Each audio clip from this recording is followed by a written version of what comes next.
In this video, I'll be showing you how to add cinematic black bars in After Effects. Start by selecting the composition you want to add black bars to. Select the top video layer. Click Layer from the top menu and choose to create a new solid.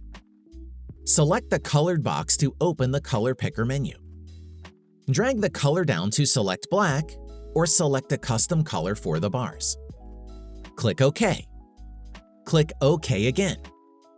Open the Effects and Presets panel. Search for CC Jaws. Drag the Jaws effect onto your solid. Set the height to 0. Change the completion between 75 and 90. The higher the number, the smaller the black bars will be. Black bars will now be added in After Effects.